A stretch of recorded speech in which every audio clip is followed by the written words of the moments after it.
Hola, bienvenidas y bienvenidos al Foro Constituyente que organiza el Movimiento por la Asamblea Constituyente todos los sábados para analizar temas en profundidad que conciernen a la construcción del poder constituyente originario en nuestro país.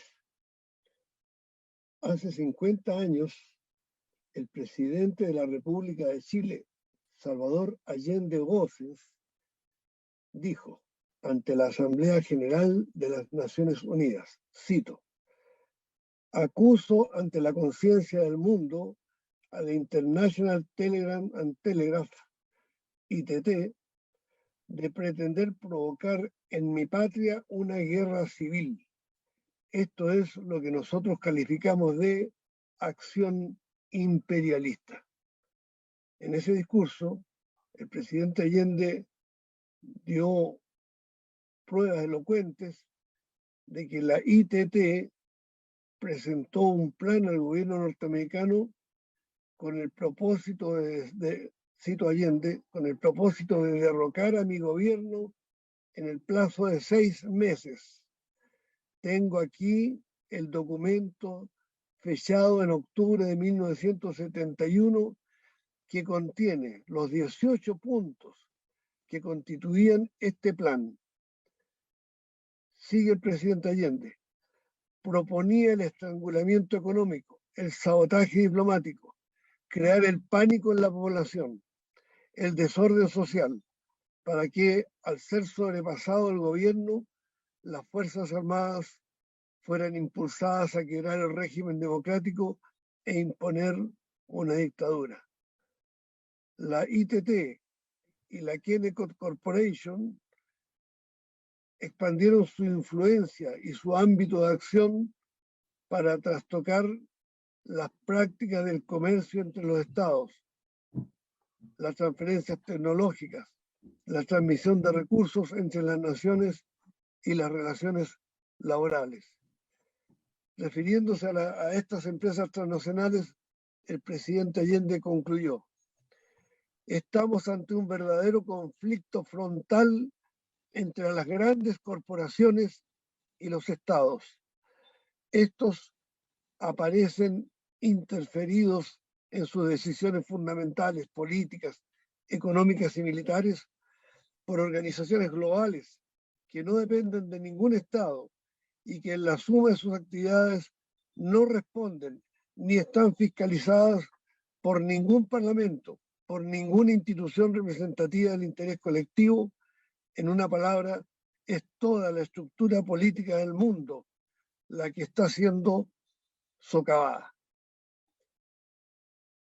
Una gran ovación de pie de la inmensa mayoría de los delegados del mundo cerró este importante discurso que en el año 1972, hace 50 años, pronunció el presidente de Chile. Nunca un jefe de Estado chileno había brillado tan alto en el firmamento internacional. Esto es una faceta de todo lo que podemos decir del presidente Allende. Su trayectoria como líder estudiantil, su rol como ministro de Salud y su primer libro sobre la realidad médico-social de Chile, que hasta hoy se estudia en las escuelas de medicina. Su obra como parlamentario, diputado, senador por más de 30 años, por distintas provincias y regiones del país. Sobre todo su rol para impulsar desde el año 1952 la nacionalización del cobre, cuando presentó el primer proyecto de ley junto a Salvador Ocampo y Elías Laferte. Su rol en la solidaridad internacional, su solidaridad con los trabajadores. Fue el primero que llegó a Pampa Irigoyen en El Salvador tras la masacre de mineros que tuvo allí durante el gobierno de Eduardo Frei Montalva. Su admiración por Vietnam, por Cuba, su entendimiento de que la lucha en Chile es una lucha continental latinoamericana. Y a mi entender, el rol más relevante de él fue el de forjar por muchas décadas un proceso de unidad de las fuerzas de cambio social, que en la década de 60 permitió la confluencia de cristianos y marxistas. Esta obra gigantesca es difícil de encontrar en la historia moderna. Son pocos los líderes que en la humanidad han tenido un impacto tan grande por su trayectoria, por sus pensamientos, por su obra, por su ética. Y esto se vio reflejado cuando en Santiago de Chile se reunió la conferencia de la UNCTAD, la Conferencia de las Naciones Unidas sobre Comercio y Desarrollo. Prácticamente el 80% de la humanidad tenía representación en ese gran evento que se hizo en la torre que existe hoy día, ahí en la Alameda, Bernardo Higgins. Es decir, tenemos a un líder de marca mundial que dejó una huella profunda en la historia de Chile. Pasarán 500 años y se recordará que por primera vez bajo el gobierno de Allende todas las fuerzas sociales políticas se unieron por sobre sus diferencias ideológicas y partidistas para suscribir el acto de nacionalización del cobre, la obra más trascendente conocida hasta hoy desde que Chile es república. Es decir, dicho en las palabras de Jorge Magasich, la obra de Allende impactó en Chile porque logró cambiar la visión que los de abajo tienen de sí mismos. En Chile Allende dio un inmenso impulso al poder popular, a lo que nosotros denominamos el poder constituyente originario. Una parte de esta profunda obra será analizada en el foro de hoy por un especialista, un compatriota porteño, historiador, graduado en el Instituto de Altos Estudios de Comunicaciones Sociales de Bélgica, que ha dedicado varios años a investigar con gran rigor académico la obra del pensamiento de Allende.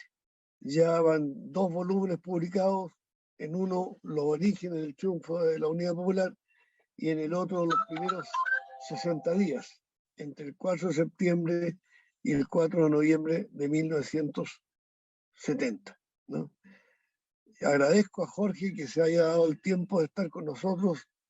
Él vino por pocos días a Santiago en una agenda bastante abigarrada, regresa a Bélgica en los próximos días, por lo tanto se hizo un espacio para compartir con nosotros su visión de profunda convicción científica, producto de su propia elaboración sobre este gigante que tenemos en nuestro país, y por lo tanto le doy las gracias y le ofrezco el micrófono de este foro constituyente para que aborde cómo fue este fenómeno que tuvimos en nuestro país, que permitió que en septiembre de 1970 el pueblo de manera pacífica eligiera al presidente Salvador Allende. Adelante, Jorge.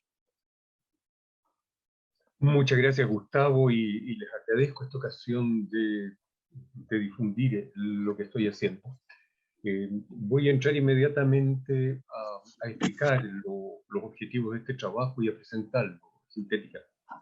Como dijiste, hay 2 libros publicados ya en la editorial LOM. El primero habla de los orígenes de lo que fue la Unidad Popular, en realidad más allá de Salvador Allende, que fue el principal actor, sino que de todo lo que constituyó el gobierno de la Unidad Popular. Y el segundo libro son los 60 días entre el 4 de septiembre de 1970 y el 3 de noviembre, el día que Allende asume la presidencia de Chile, donde pasaron muchas cosas. En el primer libro creo que los orígenes son necesarios por varios motivos. Voy a explicar algunos de ellos. Primero, explicar qué sentido tiene escribir un libro sobre la Unidad Popular. Se han escrito muchos libros sobre el periodo, pero no existe una historia hecha por un historiador, con métodos de historiador, y que relate, o sea, restituye el proceso, porque en el fondo eso es la historia, restituir un proceso explicando las causas de los efectos, por qué las cosas sucedieron de esa manera. Es una historia próxima a los hechos, no es, hay algo de interpretación al final, a veces doy mi opinión, pero no es una historia esencialmente interpretativa, una historia donde busca describir lo que pasó. ¿Por qué? Porque primero me impactó las realizaciones de este gobierno. Citaste la nacionalización del cobre, efectivamente, ha sido, creo, la medida económica más trascendental del siglo XX, y digo trascendental porque esa trascendencia se puede cifrar. Si se va al sitio web de la Codelco, uno se entera que entre el año de la nacionalización, 1971, de las 5 minas, y 2018, cuando se hizo esta estadística, entraron a las arcas chilenas 115.000 millones de dólares. Es una suma enorme de la que pudo disponer el Estado. A veces la malgastó, por supuesto, sabemos el 10%, pero Chile habría sido muy diferente y mucho más empobrecido si esa entrada no hubiese existido. Y se pueden enumerar muchas cosas más. O sea, el medio litro de leche terminó radicalmente con la mortalidad infantil, o sea, la disminuyó bastante, que era el principal flagelo de Chile en esos momentos, en el plano médico. Hubo un plan de construcción de habitaciones donde se construyeron 158.000 habitaciones, o sea, más de 50.000 por año, mucho más que antes y después, y eran habitaciones dignas. Eh, y eso dio mucho trabajo. La cesantía bajó, llegó a menos del 5%. Hay gente que habla de 3, 4% de cesantía. Hubo, por supuesto, acciones culturales. La editorial Quimantú, donde los tirajes de los libros editó 260 títulos que se tiraban en promedio a 50.000 ejemplares. Cuando hoy día, si un libro pasa a los 2.000, ya está muy bien. Eran tirajes de 50.000 ejemplares porque se distribuían en los kioscos de los periódicos. Entonces, la cultura llegó donde no llegaba antes, donde no habían librerías. Hubo también intentos innovadores, el proyecto 5, que algunos hablan que fue precursor de Internet. Lo menciono simplemente. La reforma agraria, que permitió la consolidación de una agricultura más moderna. Y todo eso en un periodo de tiempo corto, 24 meses, exactamente, 1.000 días, un poquitito más de 1.000 días. Y yo creo que no hay otro gobierno en la historia de América Latina del siglo XX que haya hecho tanto en tan poco tiempo. Ese es un primer argumento. El segundo lo citaste tú y es lo que cito. En ese gobierno hay un protagonismo de los de abajo. Gran parte de ellos por primera vez sienten que son actores de la historia que inciden, que cuentan, que pesan, que pueden influir sobre el futuro. Y esa es una sensación muy importante. Efectivamente hay un cierto apoyo a Allende por las cuestiones económicas, que hubo un gran aumento de salarios, sobre todo los más bajos, pero yo diría esencialmente porque gran parte de los humildes, por usar los términos, se sienten interpretados por el gobierno y sienten que es suyo. Y mantienen esa identificación incluso en los periodos de dificultades económicas o la mercado negro, el fin del segundo y tercer año. La vía chilena, que es un tercer motivo, también era la primera vez en el mundo que se experimentaba. O sea, es posible llegar al socialismo, porque ese no un objetivo delimitado. O sea, no se trataba de transformar o reformar el capitalismo, se buscaba reemplazarlo por una sociedad socialista. Es posible llegar al socialismo por vías pacíficas. Ese fue el intento de la vía chilena, que forma parte de un gran debate, pero que era muy seguido en muchas partes del mundo. Por eso que Estados Unidos intervino tanto, lo dice Chile, porque no querían que ese ejemplo fructificara. Bueno, por todos esos motivos, yo creo que se puede concluir, una primera conclusión, es que fue un intento de socialismo democrático del siglo XX que puede tener consecuencias, puede incidir sobre experiencias similares del siglo XXI. Entonces, por eso vale la pena hacer su historia. Ahora, en el primer volumen, por supuesto, hablo de la génesis de la Unidad Popular, que es un proceso. La izquierda chilena participó en el Frente Popular en los años 39, 40, 41, siendo un socio menor. El Frente Popular gobernó el Partido Radical, pero ahí hubo ministros socialistas, entre ellos Allende, no hubo ministros comunistas en una primera instancia, pero el Partido Comunista apoyaba desde fuera, y algo consiguió, pero el mismo Allende lo dice más tarde, ese fue un proyecto de reforma del capitalismo. Antes del Frente Popular, Chile era un país agrícola y minero, después era, además de eso, era parcialmente industrial. O sea, se crearon industrias y se extendió la educación. Pero la izquierda sale mal de ese Frente Popular. El Partido Comunista fuera de la ley, el Partido Socialista dividido.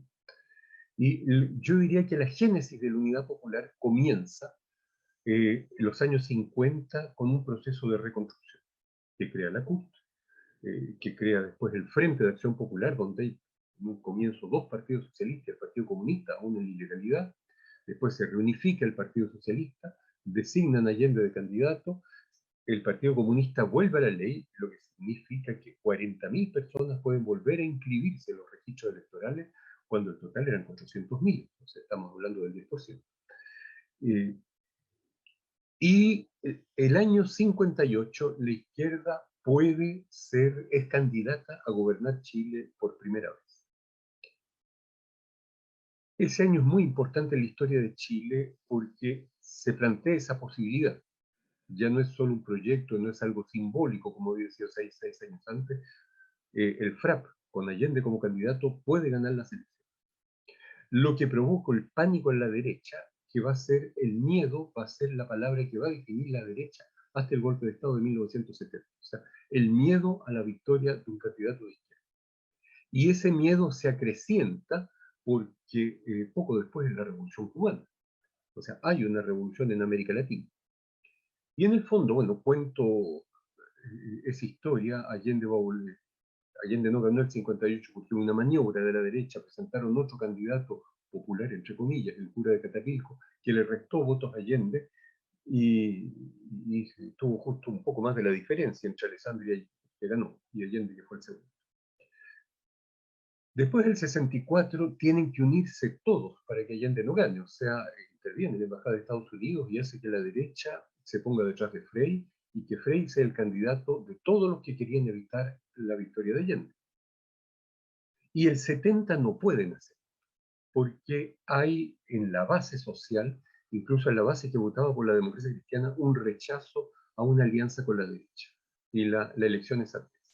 Ahora, en ese periodo, cosa que describo también, la izquierda hay una especie de constelación de astros favorables, en el sentido que hay, por ejemplo, un gran aumento de los movimientos sociales. Hay más huelgas, son más profundas, las peticiones son más importantes, se integran nuevos sectores a la lucha. Los campesinos, al principio del gobierno de Frei Montalva, habían 1.500 campesinos sindicalizados, porque en realidad la sindicalización estaba prohibida, o le impedía la ley.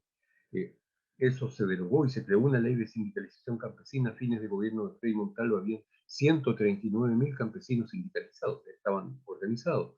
Los pobladores, hay una gran cantidad de toma de terreno, pero también hay movimientos culturales, como la nueva canción, el nuevo cine, que quieren cantar e interpretar la realidad nacional y la realidad también de las luchas sociales. Hay una gran lectura, se lee mucho en esa época. Una corriente ideológica que era la teoría de la dependencia, muy importante porque llegan a Chile exilados brasileños, exilados argentinos de los golpes de Estado, y Santiago se transforma en una especie de microclima donde se desarrolla este concepto que era la teoría de la dependencia, es decir, que decía, no basta con industrializar, la dependencia no es solo económica, la dependencia es también cultural, es también política, es también militar, y hay que romper con esta dependencia del imperialismo en todos esos terrenos, cuando serán las ideas de base. Entonces, todo esto se da en los años 70 y converge en este conglomerado, en esta coalición de partidos que fue la Unidad Popular. Por supuesto que hay también un ámbito político, donde hay una fracción del Partido Socialista que no quiere la alianza con el Partido Radical y rompe por eso, diciendo el Partido Radical va a disminuir nuestro objetivo. Pero en realidad el Partido Radical adhiere finalmente a la Unidad Popular sin poner exigencias de disminuir el programa. O sea, se mantiene un programa que tiene el socialismo como objetivo. Y en las tres elecciones que nombré, o sea, 58, 64 y 70, la izquierda tiene un programa que es similar. Es cierto que en el del 70 se habla de iniciar la construcción del socialismo, pero en el fondo las medidas prácticas son reforma agraria, creación de un sector social de la economía, nacionalización de las riquezas básicas, expansión de la cultura y de los derechos sociales. Yo diría, ese es el resumen del programa que está presente las 3 veces y que creo que corresponde llamar el programa histórico de la izquierda chilena, puesto que en eso todo el mundo estaba de acuerdo, o sea, no hubo oposiciones, no hubo un programa alternativo, quizás algunos pequeños alcances, pero se puede decir que fue el programa de todos, incluyendo el MIR, porque a veces me hacen la pregunta si el MIR no tuvo discrepancias con el programa como objetivo. Y finalmente Allende gana la elección de 1970 en esas condiciones. Pero en el primer capítulo hablo también de 2 temas importantes, que fueron los intentos, o sea, 2 variaciones que hay en los otros campos. Porque como decía, el 58 la izquierda puede ganar, y ese año, o el año antes, exactamente el 57, se forma la democracia cristiana. Recuerdo que fue la fusión de la Falange Nacional con el Partido Conservador Social Cristiano, y aterriza en Chile un sacerdote belga, Roger Beckemans, un jesuita, que va a tener una importancia muy grande en esto. Roger Beckemans va a ser el conceptor del programa de Frey, pues él inventó el eslogan Revolución en Libertad, va a inventar la promoción popular, por la que busca integrar lo que él llama los marginales, o sea, los que vivían, eran pobres, pero además vivían al margen de la sociedad, integrarlos y organizarlos a través del gobierno. Y finalmente, este proyecto es asumido por la Iglesia y también por la administración Kennedy, porque querían hacer de Frei y del gobierno de Chile un modelo alternativo a Fidel Castro. Chile iba a ser la vitrina para decir que queremos hacer cambios, pero no como en Cuba, que son bajo el totalitarismo, nosotros lo hacemos bajo la libertad. Y en realidad el modelo era italiano. Hay una gran relación con la de italiana, puesto que en Italia también existía entonces una izquierda fuerte, pero la democracia cristiana, siendo un partido reformista, hizo algunas reformas sociales y eso había permitido mantener a raya la izquierda.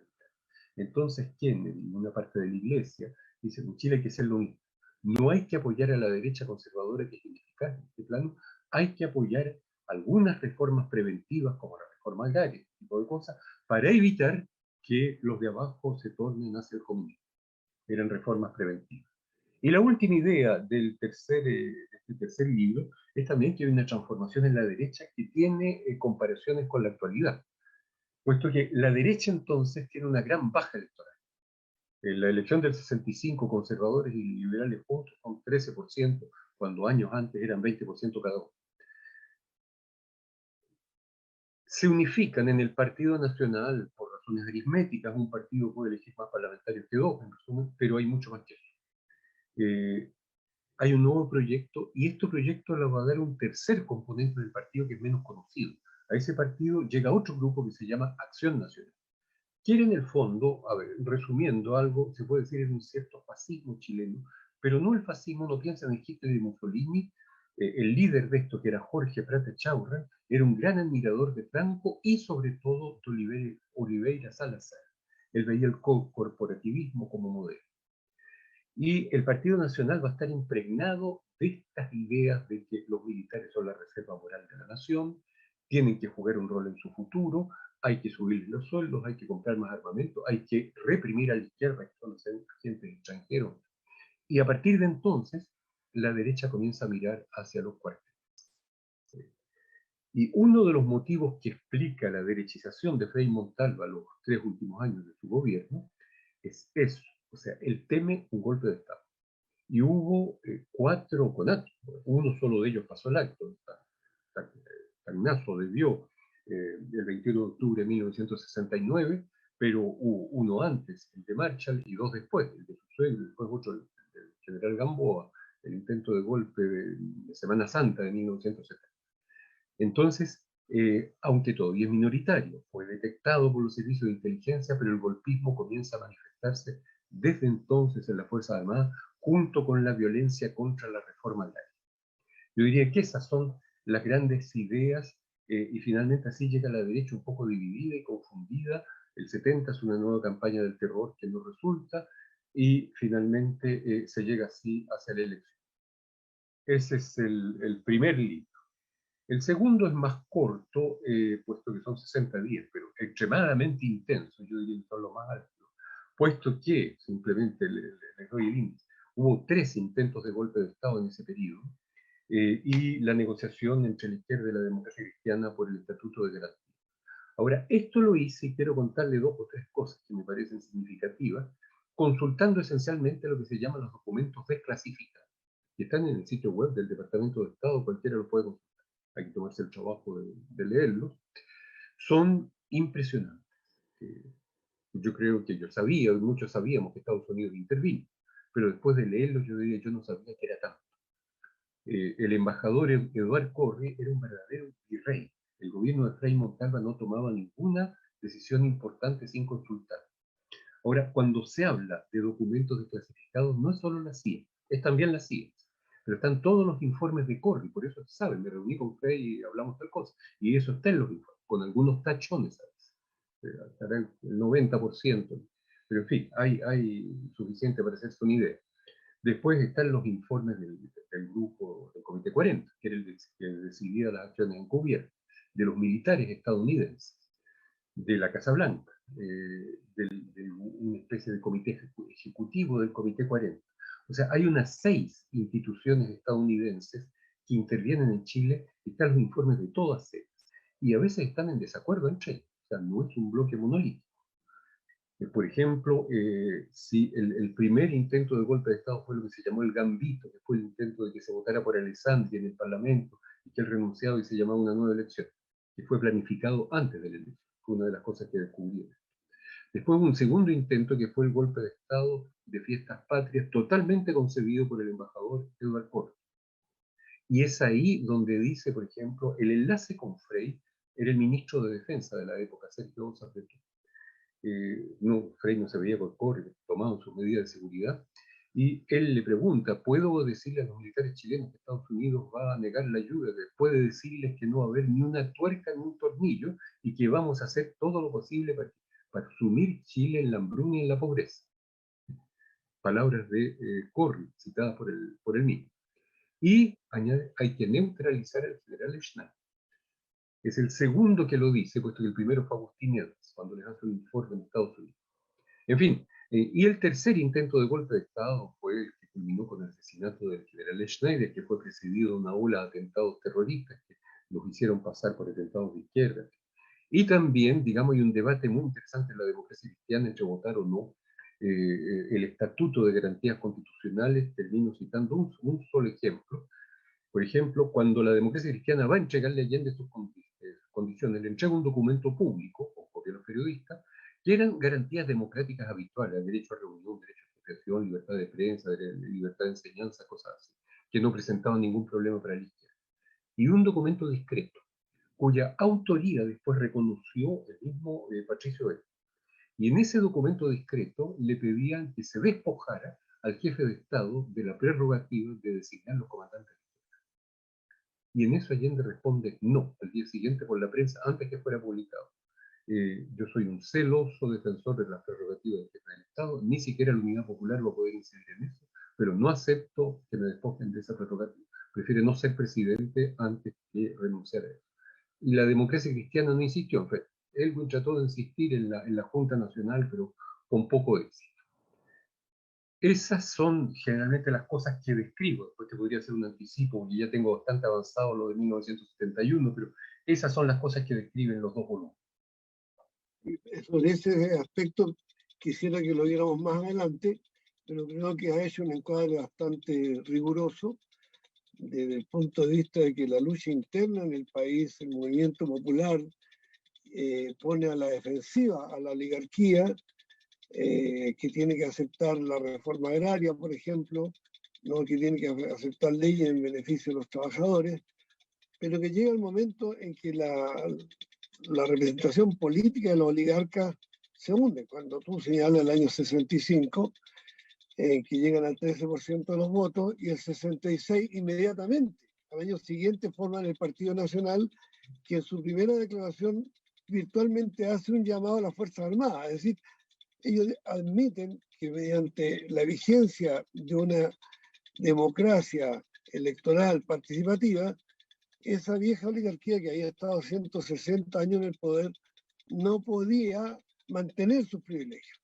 Entonces entra el lenguaje sobre el rol de las Fuerzas Armadas, una interpelación abierta, y el líder de ese partido es Sergio Nofre Jarpa, ¿no? Que después fue ministro incluso de Pinochet.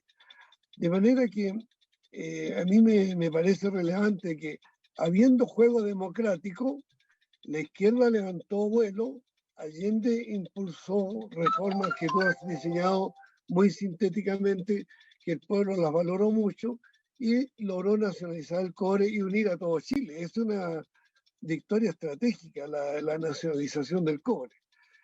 Ahí te quiero preguntar, porque algunos historiadores o algunos políticos suelen presentar la nacionalización del cobre de Allende como un paso superior de un mismo proceso que habría iniciado Frei con la chilenización del cobre. ¿Podría aclararnos este punto? Porque hoy día es Muy muy buena importante. pregunta, Gustavo, y me parece muy interesante el proceso. Efectivamente, si te vas a Wikipedia, dice, pones nacionalización del cobre, dice Allende continuó, esta palabra, el proceso iniciado por Frei, etc.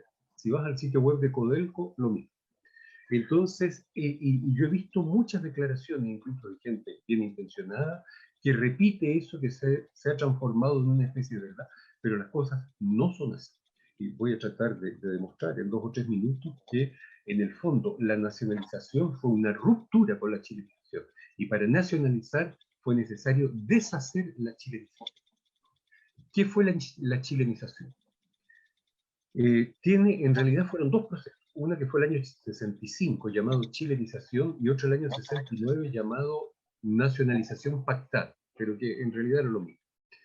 El 65 se refiere sobre todo a la mina El Teniente, o sea, Chile le compra a la Braden el 51% de las acciones del Teniente, a otra mina le compran el 30% de las acciones y otra mina le compran el 25% de las acciones.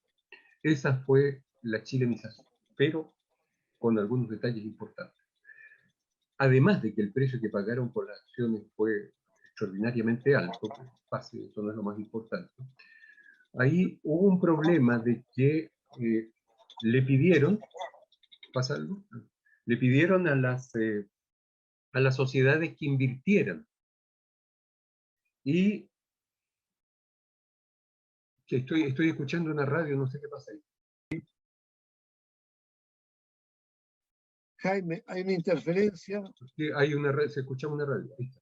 Si hay una radio que está de fondo, no sé si es Adelci o Jaime, que está interfiriendo Ya, listo, podemos seguir. Bueno, estaba hablando de la chilenización, y la chilenización fue un proceso en que Chile compra el 51% de las acciones. Pero las sociedades americanas, en este caso la Braden, conservan la gerencia y la comercialización del cobre, lo que es muy importante. Siguen ellos tomando todas las decisiones y no el Estado chileno, aunque tengan 49%. Y además ellos se comprometen a invertir para refinar más cobre en Chile y aumentar la capacidad productiva, pero a cambio de esa inversión el Estado chileno le rebaja radicalmente los impuestos. Los impuestos al beneficio eran del orden del 50%, se los rebajan al 15%. Y otro tipo de impuestos y derechos aduaneros y otro tipo de facilidades de ese tipo. Ahora, en ese periodo, del 65 al 70, el precio del cobre sube extraordinariamente en el mercado internacional, y ya se sabía cuando votó la ley. Porque cuando se introduce la ley, el precio del cobre estaba a 29 centavos de dólar, pero cuando es promulgada, ya está algo entre 35 y 40. Entonces, Frei lo pudo modificar por veto, pero no quiso hacerlo. ¿Y por qué había que modificarlo? Porque yo decía, las sociedades estas tenían la comercialización. Entonces, ellas le vendían a un precio más bajo a un intermediario que lo vendía en el mercado de Londres, que es donde se transa el cobre, y hicieron una ganancia enorme. En síntesis, la ganancia de la Breden fue muchísima más grande. En el periodo 65 a 70, teniendo el 49% de las acciones, que las ganancias que hacían antes teniendo el 100% de las acciones. y esa plata que ganó la Braden fue plata que dejó de ganar Chile. Pero además había otro problema, esa situación estaba fijada por lo que se llama un contrato ley, o sea, los contratos firmados por Frey hizo que se aprobaran por el Parlamento, él tenía la mayoría absoluta en la Cámara de Diputados y en el Senado lo apoyó el Partido Radical, entonces esos contratos tenían valor de ley y estaban pactados por 20 años. Ahora, el único objetivo del CIOES, o al menos el principal objetivo, era evitar la nacionalización, porque si se había una ley para hacer una nacionalización, esos contratos también tenían el valor de una ley, eso iba a la Corte Suprema, que era muy conservadora, y seguramente los iba a parar. Eso fue la Chile. El 69 se hizo lo mismo con dos minas más, Chuquicamata y otra, que en el fondo era exactamente el mismo proceso. Chile compra las acciones, pero los estadounidenses mantienen toda la comercialización y la venta del cobre en el exterior. Entonces, con este proceso, y es muy importante decirlo, Chile perdió mucho.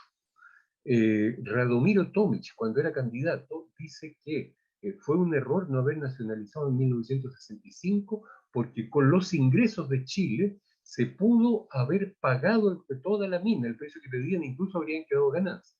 Y en mi opinión, la democracia cristiana no pudo continuar a causa de eso, a causa de la política cuprífera de Frey, y Frey se mostró totalmente intransigente a todos los pedidos, viniendo incluso de su partido, por ejemplo, para decir todos los ingresos superiores a 40 centavos de dólar libra para Chile, o que pedían una participación más grande, en fin. Sin duda, con eso estaba retribuyendo el apoyo de Estados Unidos a la campaña electoral de 1964, que nunca es gratuito, y eso realmente le costó extremadamente caro al país.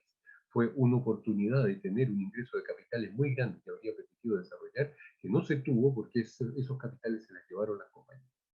Entonces, uno de los primeros problemas del gobierno de Allende es qué hacer, porque una ley de nacionalización no basta, porque estos contratos que le daban privilegios a las compañías también tenían el valor de ley. Entonces, la decisión del equipo económico, aparentemente fue Eduardo Noboa que hizo la propuesta, fue hacer una reforma constitucional para deshacer los efectos de esta ley. Y efectivamente, si se lee la que fue aprobada finalmente, se desactivan las sociedades mixtas creadas por el gobierno de Frey, sin lo cual habría sido imposible nacionalizar, y todos los efectos que esto podía tener. Entonces, para nacionalizar fue necesario deshacer la chilenización de Frey, que era una maniobra para evitar la chilenización. Entonces, insisto, la nacionalización fue una ruptura y no una continuación. No, Gracias, Jorge. Muy clara tu explicación.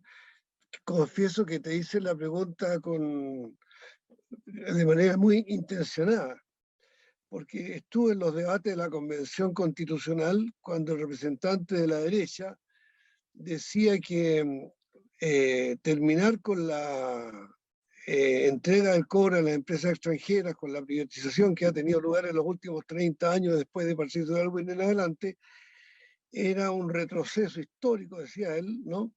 Y era faltar el sentido común.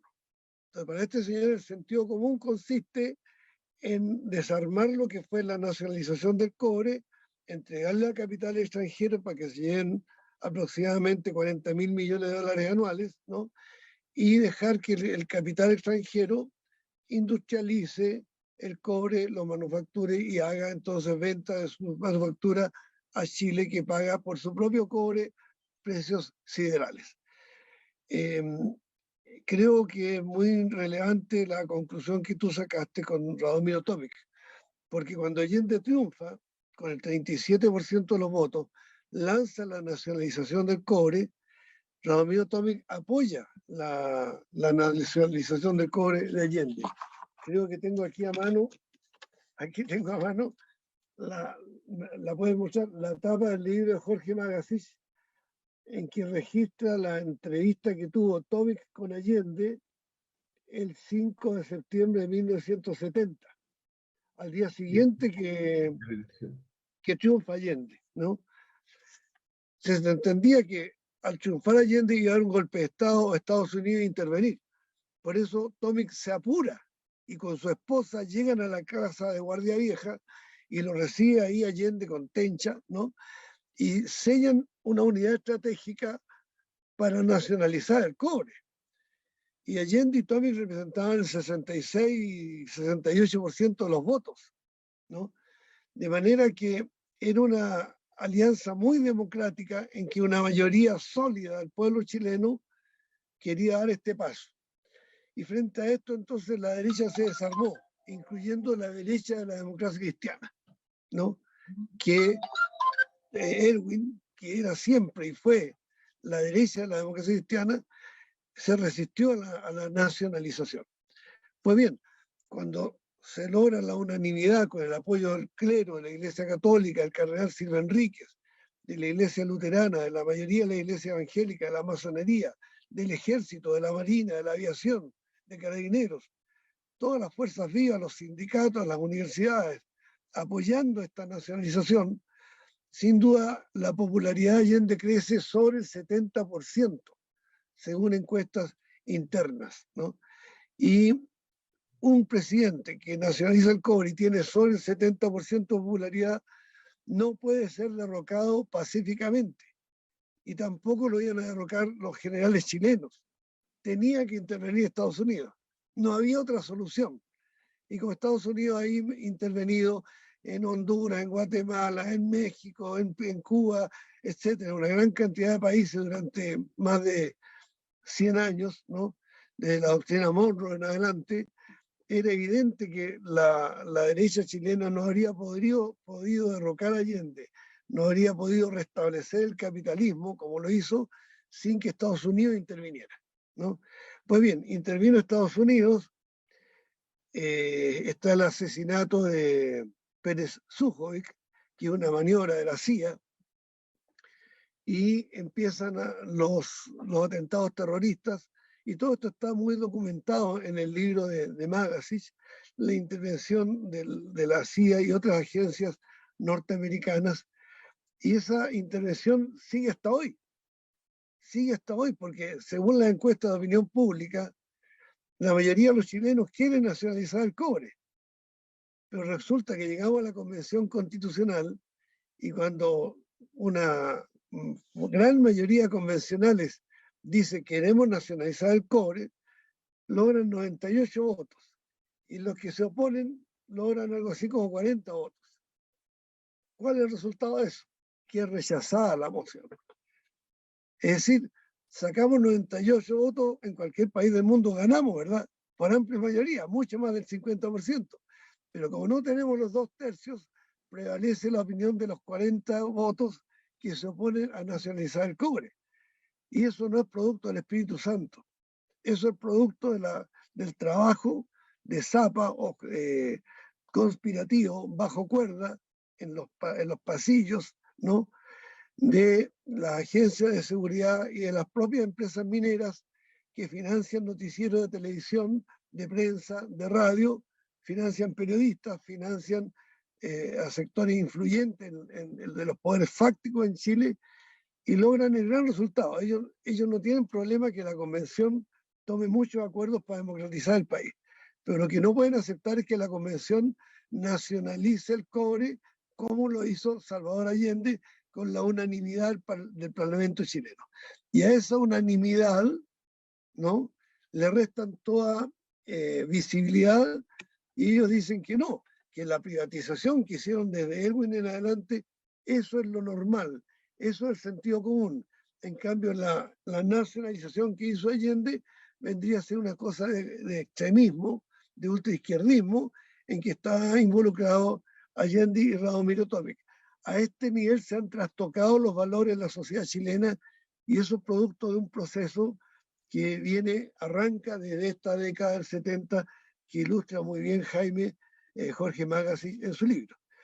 Jorge, me dicen acá por interno que hay preguntas del público en relación a cómo se produce finalmente esta intervención ya de Estados Unidos, no para impedir que triunfe Allende, porque para impedir que triunfe Allende lograron asesinar al comandante en jefe del ejército, ¿no?, sino que después para impedir que Allende terminara su periodo del 76 y establecer entonces un régimen proclive a los intereses norteamericanos. ¿Tú nos podrías relatar, que esto ya es la segunda parte de tu libro, este proceso de desestabilización que tiene lugar precisamente en el periodo en que Allende habla desde las Naciones Unidas? Sí, pero antes que, o sea, voy a comenzar con una parte que está en el segundo libro, que me parece interesante. Existe, lo podría mostrar en un PowerPoint, pero lo pueden encontrar en Internet. Hay un documento que es extraordinario porque es el único documento que existe en la historia donde hay un presidente de Estados Unidos dando instrucciones para derrocar a un gobierno electo.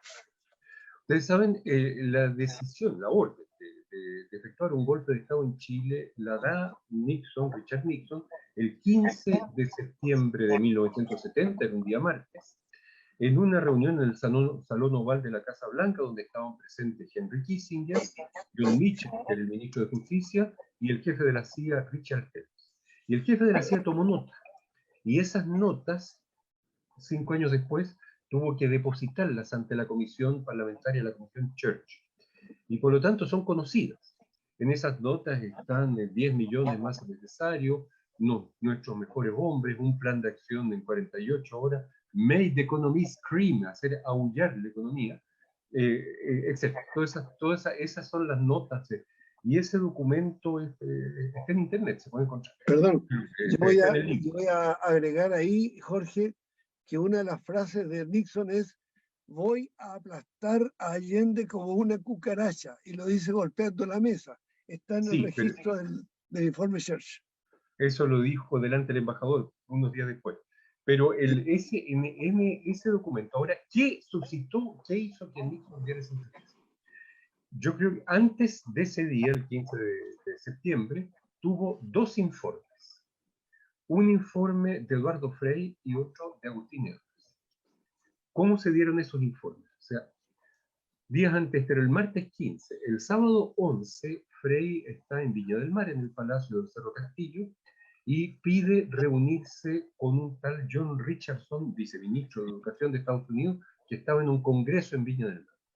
Y el embajador Corry hace de intérprete, que va a ser el informe. Y le pregunta, Corry cuenta que Frei le pregunta a Richardson, ¿puede llevarle un mensaje al presidente Nixon? Sí. El mensaje, dígale por favor que hay 48 posibilidades sobre 50 que Chile sea una nueva Cuba. Eso es agitar el capote delante del todo, o sea, mandarle ese mensaje a Nixon de decirle haga golpe de Estado. Corre, dice que le interrumpa, y le pregunta, ¿usted está pidiendo que hagamos algo? No, solo propaganda. Entonces hablemos de propaganda y justamente Corry le plantea temas, hay que decir que los cubanos están copando los servicios de inteligencia y que la economía está en una situación calamitosa, etc.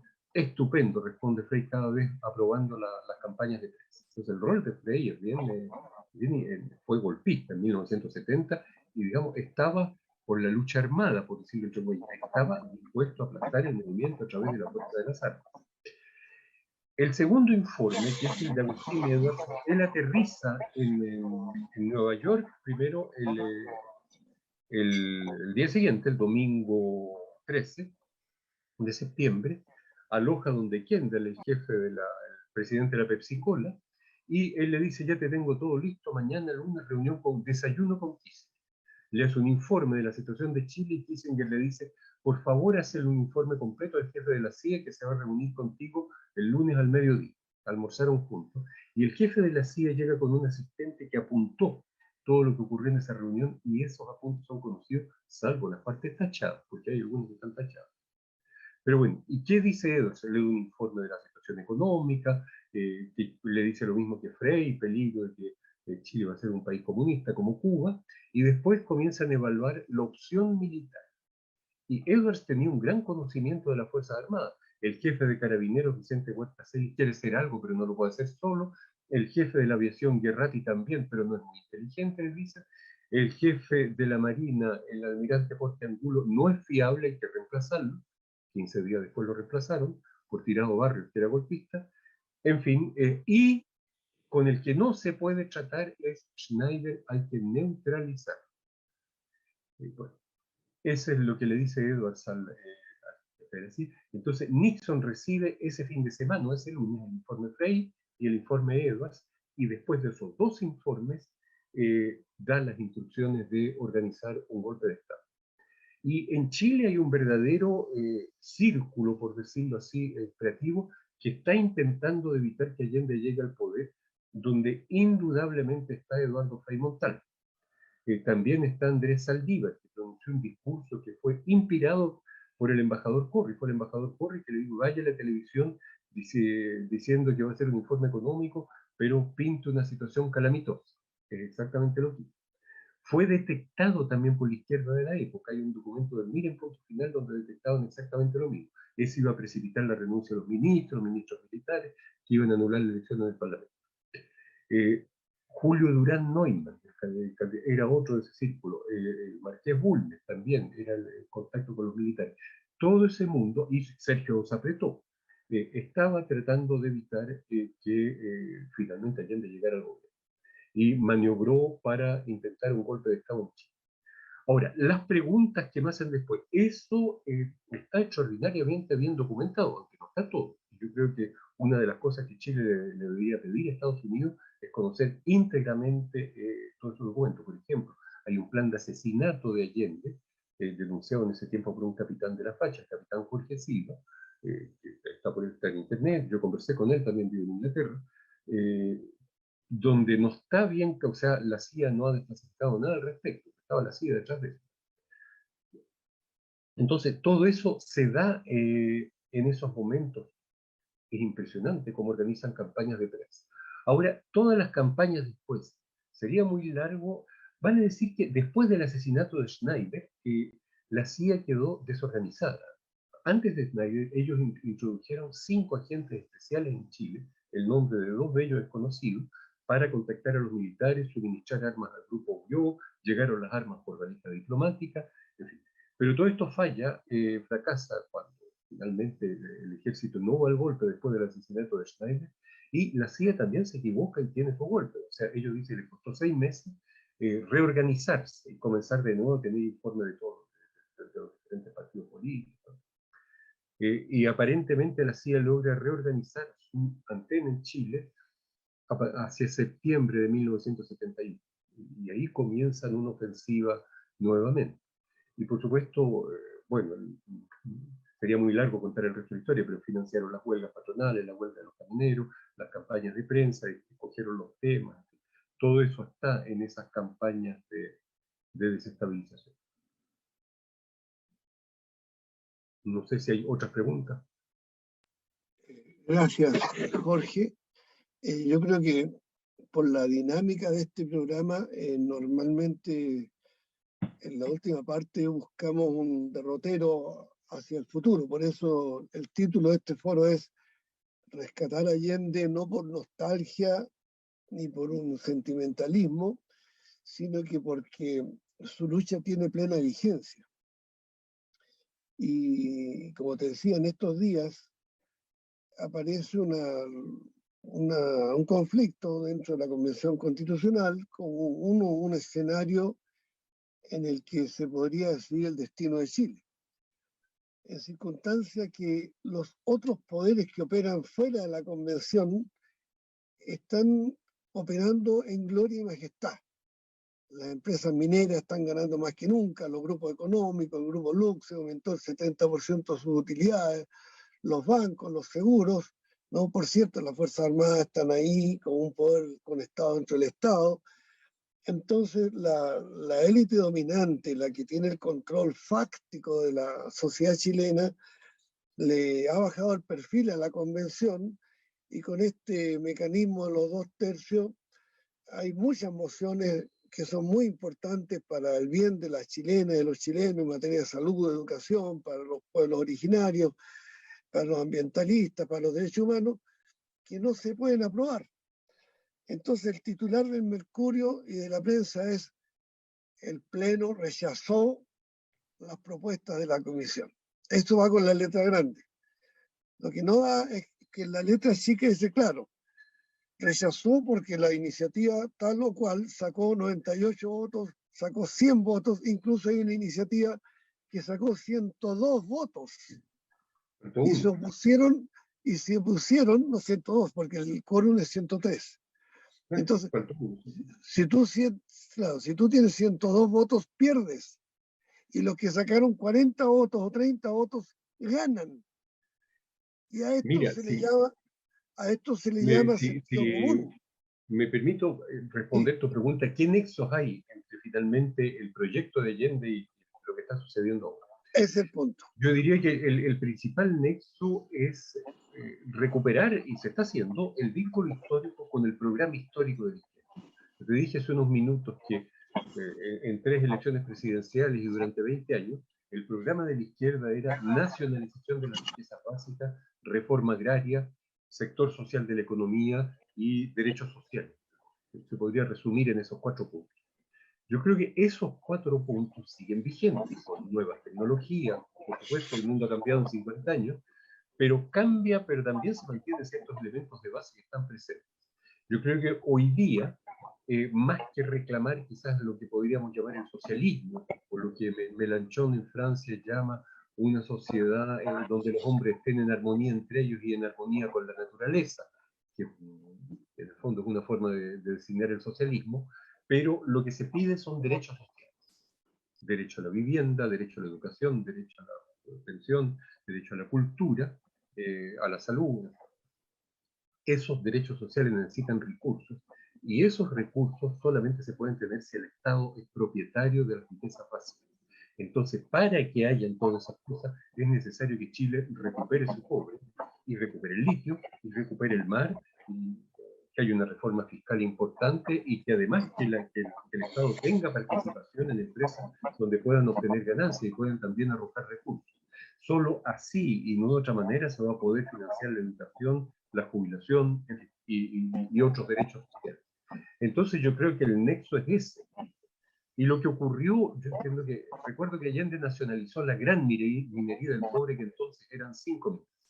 Esas 5 minas siguen siendo, afortunadamente, de la CODEL, porque los militares sacaban el 10% de las ventas. Pero hoy día la gran minería, se puede ir simplemente a Wikipedia, ahí está la definición, son 11. Y las otras 6 fueron privatizadas, y esencialmente privatizadas después de 1990. Y era algo que no tenía ninguna racionalidad, puesto que Chile sabe explotar el cobre y sabe venderlo en los mercados internacionales, o sea, tiene la tecnología y los conocimientos necesarios. No se podría decir que otros países a veces no tienen algunas tecnologías más complicadas, pero en este caso Chile las tiene. Si esto se hizo fue por dogmatismo neoliberal, es algo así como o por cosas peores que quizás las vamos a conocer cuando se desclasifiquen los documentos más adelante. Pero efectivamente privatizar el cobre es algo absurdo. Lo lógico es que eso financie los derechos sociales que necesitan. Entonces yo ahí veo el nexo. Y yo creo que si esto no pasa en la convención, espero que la convención por lo menos apruebe la posibilidad del referéndum, y hay que pedir que los chilenos voten si quieren o no la nacionalización del cobre y del litio y de otras riquezas básicas. Porque yo creo que hay una mayoría aplastante para que esto proporcione al Estado los recursos para garantizar derechos sociales. Eso es lo que las otras presiones o las otras opciones a las cuales tú te refieres, creo que empiezan a aparecer muy a la vista. Hace 3 días estuvo acá la tercera autoridad militar de los Estados Unidos, que es la jefe del Comando Sur, es una mujer, una generala, ¿no? Sí. Y vino, esas personas tienen cosas muy importantes que hacer en Ucrania, en Yemen, en Siria, donde están bombardeando o interviniendo, pero justamente ahora vienen a Chile, ¿no? Y se sale con una foto con la ministra de Defensa y, ¿no? Es una ironía de la historia que tiene el apellido del presidente Allende, ¿no? Y en estos días también se anuncia la visita del jefe de la OTAN, ¿no? El señor Borrell, que es un, comillas, socialista español, que es más de derecha que Biden y Trump juntos. Es un alfil, digamos, un peón del aparato militar industrial de los Estados Unidos en Europa, que es el aparato que está ganando millones y millones y millones con esta venta de armamentos que se está haciendo a propósito de las 7 guerras que hay en este momento en el mundo. Hay 7, no solo la de Ucrania. De manera que en Chile se oculta esto. Lo que estamos haciendo nosotros en este foro es algo, entre comillas, pecaminoso. Estamos metiendo el dedo en la llaga, en una llaga que se oculta. Es tabú en Chile hablar de la injerencia de los Estados Unidos en los asuntos domésticos de nuestro país. Pero es cuestión de ver de dónde vienen los ministros de Hacienda de estos últimos 30 años, ¿no? Los nexos que han tenido los ministros del Interior, ¿no? con Estados Unidos, el rol de las agencias de Estados Unidos como la NED, la National Endowment for Democracy, para financiar a los partidos que han estado en el gobierno y a los candidatos de estos partidos en estos últimos 30 años, y así podríamos seguir sobre cuestiones que son de dominio público. Y está la gran cantidad de cosas que no son de dominio público porque se hacen por debajo de la mesa, en medio del secretismo, ¿no? de los pasillos, y al final se plantea un cuadro político en que fulano, que no era nadie, que no tenía apoyo en ninguna parte, aparece haciendo una gran carrera política. De la nada saca el 20% y en poquito tiempo más es presidente de la República. Entonces, todas estas jugarretas de que hay apariencia democrática, de que hay muchas elecciones, tenemos 15 elecciones con la próxima que viene, del plebiscito de salida de septiembre, vamos a terminar 15 elecciones en 2 años y tanto, ¿no? Toda esta apariencia oculta un control profundo del capital extranjero, que no es solo el gobierno de Estados Unidos, que controla el 80% de la economía nacional. Entonces hay una situación que denunció Allende en su discurso en las Naciones Unidas, que leí al comienzo de este foro, y que está totalmente presente en la política chilena actual, ¿no? Y a mí me parece importante entonces que este rescate, esta investigación que tú estás haciendo, tenga una proyección en los medios intelectuales, en los medios políticos, para que dejen de estar tapando el sol con un dedo. La política chilena no es entre la UDI, RN, el comunista, socialista, Renovación Nacional, Boric y Jackson Isquia, que dijo tal cosa que no dijo. No, aquí la política chilena es si rescatamos la gran minería del cobre, del litio, del oro, ¿no? de los mares, de la pesca, ¿no? de los seguros, de las AFP, o la dejamos en las manos de quienes la han tenido estos últimos 30 años. Y con los resultados de la convención, que sin duda en las comisiones, en la previa, hemos logrado aciertos y logros muy relevantes, que lo hemos analizado en otros foros y lo vamos a seguir analizando. Pero todavía no hemos ido a la plenaria. En la plenaria, lo que está aprobado no toca de ninguna manera estos intereses estratégicos que son los que dominan la sociedad chilena y que han estado impidiendo que Chile sea democrático desde hace más de 50 años, como tú lo estás demostrando en tu libro. De manera que este foro no ha tenido ninguna pretensión historicista, sino que está hecha más bien con una pretensión de futuro, hacia dónde podemos lograr que la democracia chilena, no los poderes fácticos, no los que operan por debajo cuerda, ¿no? desde la directorio de las grandes empresas transnacionales, que el pueblo chileno actúe soberanamente y sea mayoría, pero sea una mayoría que se respete. En este momento han ocurrido muchas veces dentro de la convención en que los delegados del pueblo son mayoría, pero no pueden imponer ninguna postura porque la minoría, el poder fáctico que está ahí con respaldo de los poderes fácticos que están fuera de la convención, prevalece, y cuando prevalecen los poderes fácticos no puede haber democracia. Te invito, por lo tanto, Jorge, a una intervención final de cómo ves tú esto en la perspectiva del futuro, tomando en cuenta que estás viviendo en Bélgica, que tiene una visión del mundo mucho más plural, más profunda que la que podemos tener en Chile, porque en Chile el único diario que hay en los kioscos de lunes a lunes es el Mercurio, ¿no? Los demás tienen de vez en cuando, y CNN, los canales de televisión están todos controlados en la misma línea por estos consorcios que obedecen a intereses de los Estados Unidos. De manera que apelamos a tu investigación, a tu conocimiento científico, riguroso, para que nos des una visión de lo que viene. Oye, es difícil decir lo que viene, pero es verdad que el estudio de la historia no se hace simplemente porque a veces es una curiosidad interesante conocer el pasado. El pasado es una forma también de aprender de él para construir el futuro. Y yo creo que eso que hemos aprendido, o sea, en la historia de Chile, la medida más importante que se ha tomado por los aportes que ella ha hecho ha sido la nacionalización del cobre. Entonces yo creo que es una medida a defender, y solamente mi conclusión es que es necesario que la sociedad disponga de recursos para financiar derechos sociales. Son esos recursos que van a permitir una educación gratuita y de calidad. Son esos recursos que van a permitir salud para todos. Entonces la sociedad tiene que disponer de eso, y eso tiene que estar en las arcas del Estado chileno, no en un paraíso fiscal que es donde finalmente va a parar, donde lo destinan estos inversionistas. Y yo creo que si esto no se consigue en la convención, uno de los objetivos mayores tendría que ser que el pueblo se pronuncie. Y espero que la convención por lo menos instituya la posibilidad de efectuar un referéndum, y que se junte la firma y que se haga un referéndum sobre la nacionalización, porque es altamente popular. No sé si recuerdan este hecho, que cuando se pudieron hacer propuestas para la convención, una de las que tuvo más firmas fue por la renacionalización del cobre. O sea, es algo que es realmente sentido, y los argumentos son evidentes.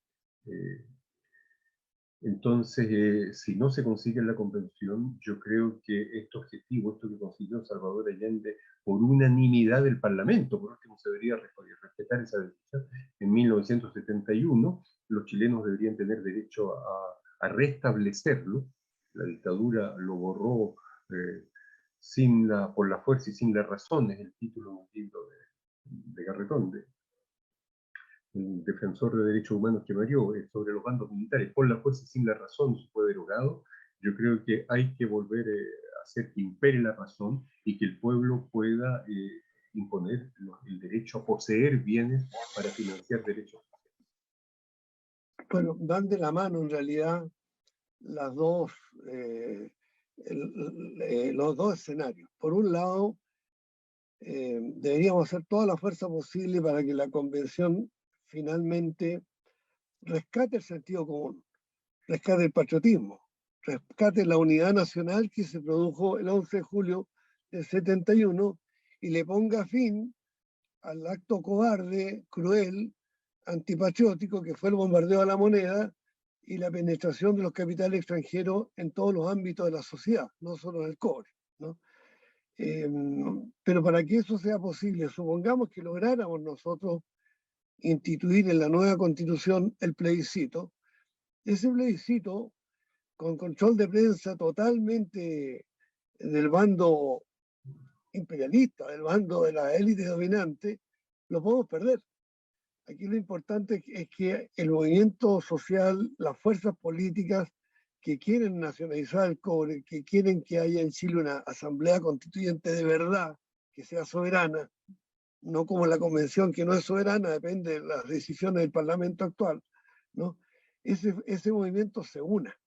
O sea, necesitamos generar una convergencia en la acción, en los debates, ponernos de acuerdo en las banderas políticas más importantes que permitirían gozar para el conjunto de los pueblos de Chile de la enorme riqueza que nos ha dotado la naturaleza, unirnos con los hermanos de América Latina, aprovechar que en este momento hay un mundo multipolar que ya no es Estados Unidos, dueño de todos los mercados como antes, aprovechar este contexto histórico para rescatar este acto supremo, de supremo patriotismo que fue la plena nacionalización del cobre, el dominio absoluto, exclusivo, inapelable, imprescriptible, ¿no? sobre los bienes mineros, ¿no?